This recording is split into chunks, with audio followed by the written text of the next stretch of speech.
We all know Cherrapunji. Every Indian textbook has it. The place which records the highest rainfall in India every year. A record which has been broken by Cherrapunji itself. Cherrapunji is magnificent. And yet, this story is not about Cherrapunji. It's about a little village called Wahken, a 2-hour drive away from Cherrapunji. Wahken is much unlike Cherrapunji. It is not in any textbook or travel guide. In fact, until a while ago, this village did not even exist. This is the story of how Wahken came to exist. Many, many years ago, 2 communities lived on 2 different mountains in the Khasi-inhabited region of Meghalaya. They were at war with each other. War back then was, of course, not what we know it as today.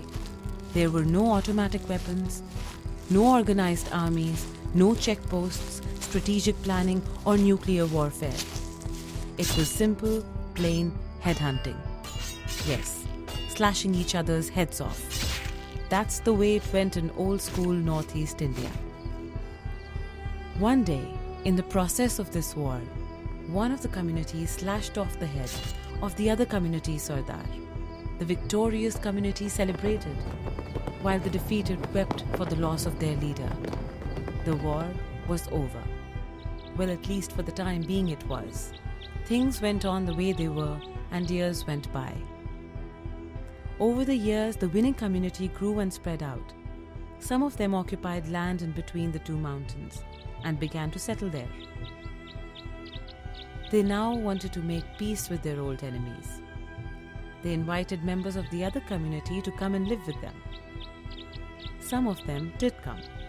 Both communities began to coexist peacefully, and the village began to thrive. Enemies had become friends. However, this was only a silence before the storm. The community that had been wronged could not find peace. They demanded revenge. There was communal unrest in the village. Things were becoming very bad. A wall of hate was coming up between the 2 communities. Both communities now had only one leader. He was the protector, and it was up to him to find a way to restore peace in the land between the mountains. Mawlynnong was his name. Mawlynnong was unhappy because his people were unhappy. He sat up through days and nights without food or sleep, praying to the mother goddess Ramdev for wisdom to take the right decision and put an end to the strife of his people. At length, the wisdom came. Mawlynnong knew that there was only one way to bury the hatchet forever and bring lasting peace to the land. He decided to offer his own head in order to avenge the death of the other community's Sardar. And so, Mawlynnong's head was slashed to the ground and peace was restored. This is how Wahken came to exist. Wahken, the land where the communities come together. It is a place of music and harmony. They make musical instruments for a living, and they play them and dance the Shad Wahken and sing the Wahken in honor of Mawlynnong.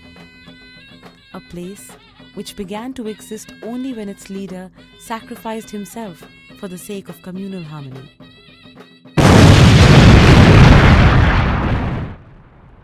And here's the most often written and told story of our existing world and its wars. This is the reality of our times. And we can't really question reality.